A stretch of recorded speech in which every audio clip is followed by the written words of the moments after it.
Alors, on se propose dans cette vidéo d'étudier ce qui se passe pour une bille lâchée dans un fluide. Donc, le fluide, il est là. Et donc, cette bille-là, on va la lâcher dans ce fluide-là depuis le point O sans vitesse initiale à l'instant t égale à 0. Donc, la bille, il va descendre. On se demande dans un premier temps quelles sont les forces qui agissent sur la bille. Eh bien, les forces qui agissent sur la bille, bien évidemment, nous avons le poids. Nous avons le poids de la bille. Je représente donc le poids de la bille. P. D'accord? Alors,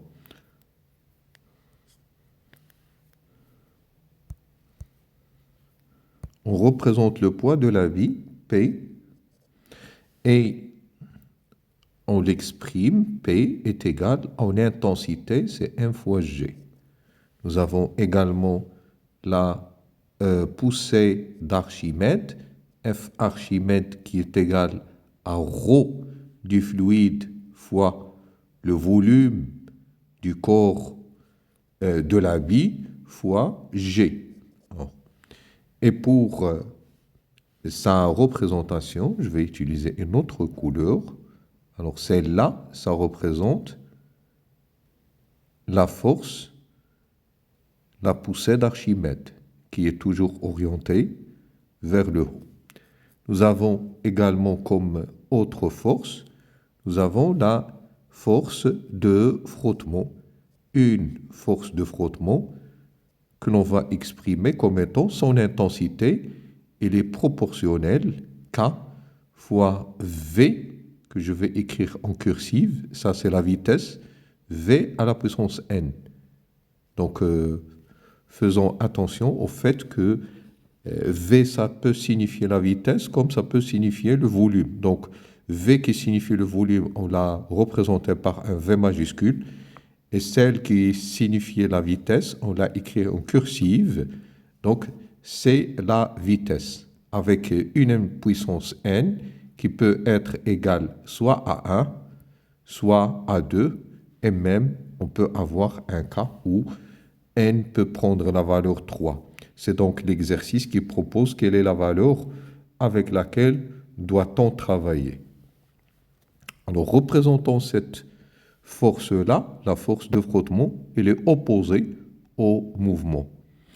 On les a décalés pour pouvoir les séparer. Mais normalement, leur point d'application, ils ont le même point d'application.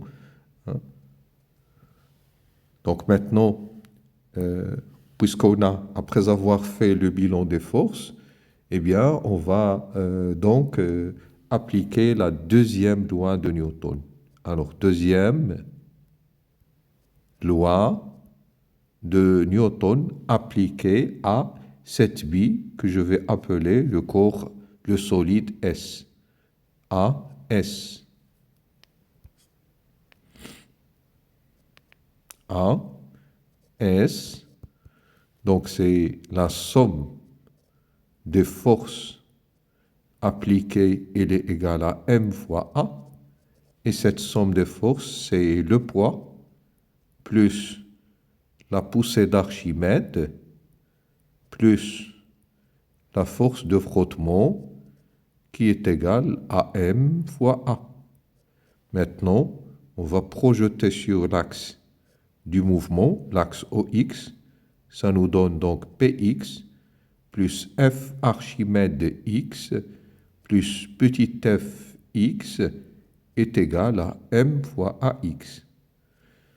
Alors, Px, il est égal à mg, il est égal à plus P, puisqu'il est orienté dans le même P et l'axe OX, ils ont le même sens. Donc, Px, il est égal à P. Pour F Archimède X, il est égal à moins F Archimède, puisque F Archimède est opposé à l'axe OX. Pareil pour Fx, elle est égale à moins f, puisque f est opposé à l'axe OX. Et tout ça, elle est égale à m fois AX. Alors, mg, f Archimède, le signe moins, il est toujours là. F Archimède, c'est en intensité, c'est ρ VG.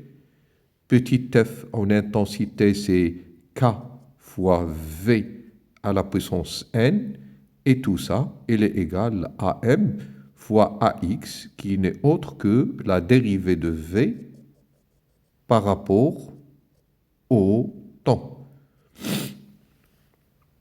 Alors maintenant, je vais diviser partout par m, là par m, et là par m. En même temps, on va factoriser par g, donc ça devient m moins ρ fois v sur m fois g moins k sur m fois v à la puissance n est égal à d de v sur d de t.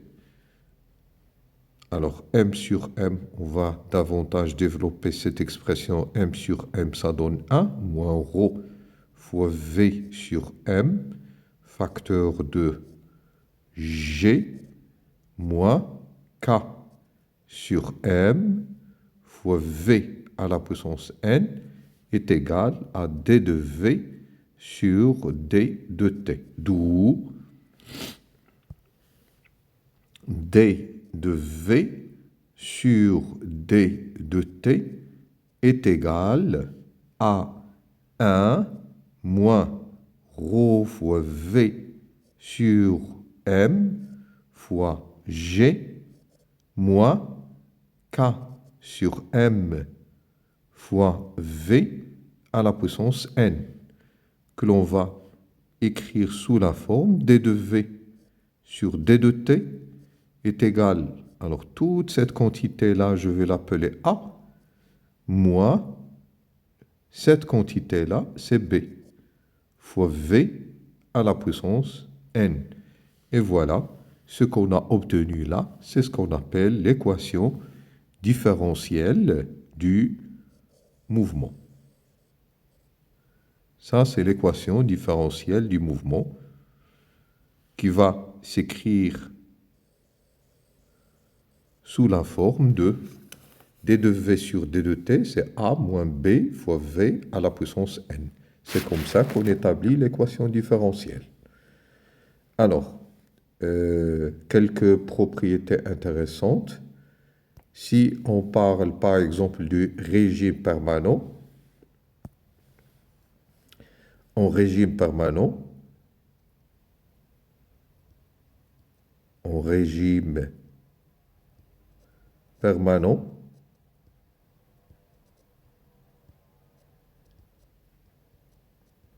nous avons V est égal à V limite est égal à une constante et donc d de V sur d de t il est égal à 0, d'où l'équation différentielle d de V sur d de t est égal à A moins B fois V limite à la puissance n, et là d de V limite, ce terme il va disparaître, puisque d de V sur d de t est égal à 0, et le reste, ça va nous donner une vitesse limite qui est égale à A sur B à la puissance 1 sur n. Voilà, l'expression de la vitesse limite. Et si on veut représenter donc cette vitesse limite, eh bien ça va se présenter ainsi. Donc là, vous avez la vitesse en fonction du temps. Ça évolue depuis l'origine jusqu'à atteindre une valeur limite. Et si on cherche à représenter une tangente, eh bien la tangente, il va se couper avec l'asymptote horizontale en un point d'abscisse t est égal à tau. Alors ça, c'est la vitesse limite, et ça, c'est tau. Et si on veut exprimer donc ce tau-là,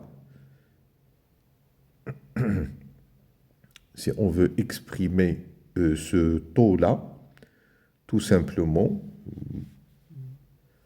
tau,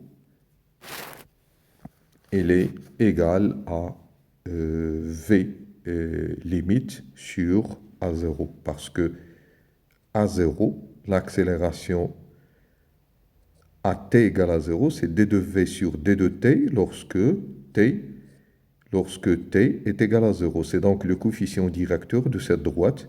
Le coefficient directeur de cette droite, c'est v limite moins 0 sur tau moins 0.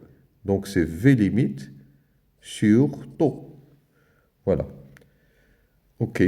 Et donc, pour résoudre cette équation différentielle, généralement, pour résoudre l'équation différentielle que voici, celle-là, cette équation différentielle, on va utiliser une méthode spécifique à ce cours-là, c'est ce qu'on appelle la méthode d'Euler.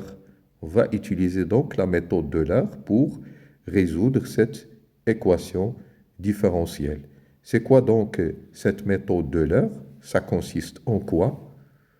Méthode d'Euler.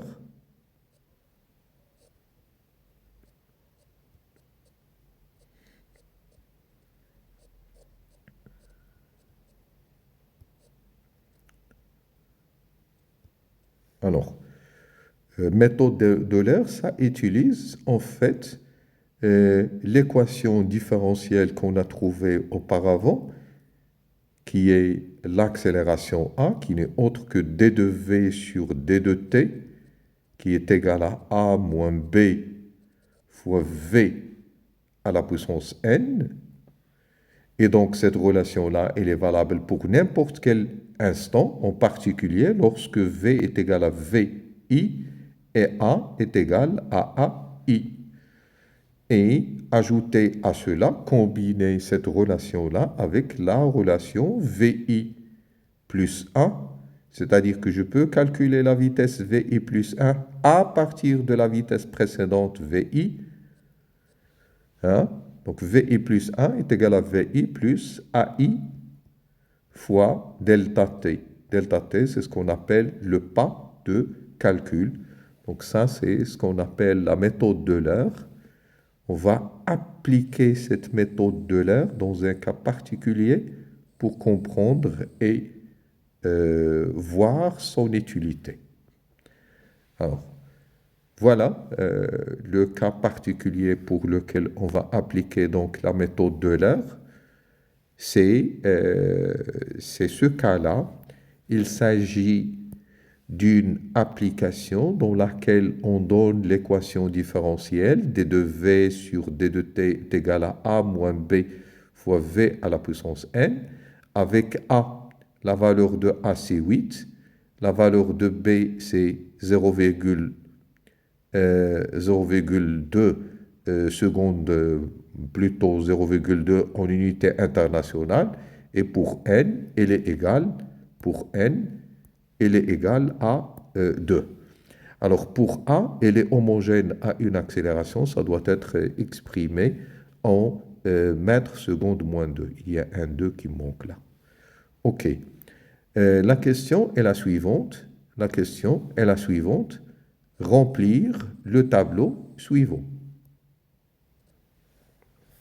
On veut donc remplir le tableau suivant.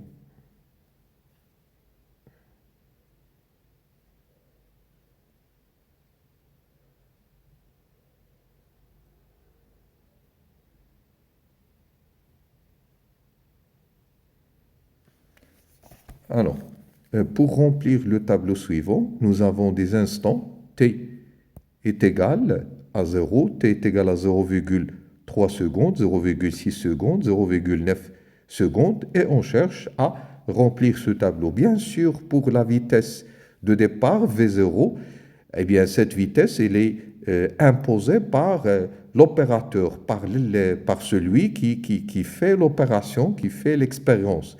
Donc, on suppose qu'on est parti d'une vitesse initiale égale à 0, c'est-à-dire sans vitesse initiale. Maintenant, on veut donc trouver A0. Pour trouver A0, on va partir de cette équation différentielle. D de V sur D de T n'est autre que l'accélération. L'accélération, c'est A moins B fois V à la puissance 2. Et donc, A0, c'est A moins B fois V indice 0 à la puissance 2. Or, V indice 0, c'est nul. Donc, A0, elle est égale à A. Et A, c'est 8 mètres par seconde au carré. Je vais mettre donc 8 mètres par seconde au carré. Alors, pour calculer V1, eh bien, pour calculer V1, on va la calculer à partir de la connaissance de V0. V1, d'après la méthode de l'heure, V1, elle est égale à V0 plus A0 fois delta T. Alors, V0, c'est nul. A0, on l'a déjà trouvé, c'est 8 fois delta T, c'est 0,3. Alors, 8 fois 0,3, c'est 2,4 mètres par seconde, que l'on va mettre ici, 2,4 mètres par seconde. Pour l'accélération A1, eh bien, l'accélération A1, on va utiliser l'équation différentielle. C'est A moins B fois V1 au carré. C'est-à-dire A1, il est égal à, c'est la valeur. A, c'est 8, moins B, d'après ce qu'on nous a donné, c'est 0,2, fois V1, c'est 2,4 au carré. Alors, on calcule ça. 8 moins 0,2 fois 2,4 au carré. Ça donne 6,85 mètres par seconde au carré, que je vais mettre ici. 6,85 mètres par seconde au carré. Pour V2, alors vous pouvez faire une pause, vous pouvez faire pause pour la vidéo et essayer de remplir la suite. V2, A2, V3, A3 et comparer avec ce qu'on va trouver juste après. V2, il est égal à V1 plus A1 fois delta T. Donc, V1, c'est la vitesse qu'on a trouvée auparavant, 2,4, plus A1, c'est 6,85, que l'on va multiplier par delta T. Delta T, c'est le pas de calcul. Entre 0 et 0,3, nous avons 0,3. Entre 0,3 et 0,6, nous avons 0,3. Entre 0,6 et 0,9, nous avons 0,3. Donc, delta T, c'est toujours 0,3, il ne va pas changer. Et on calcule ça. Donc, 2,4 plus 6,85 fois 0,3. Ça nous donne 4,45 mètres par seconde, que l'on va mettre ici, 4,45 mètres par seconde. Et pour A2, eh bien pour A2, on va utiliser l'équation différentielle. A2, c'est donc A moins B fois V2 au carré.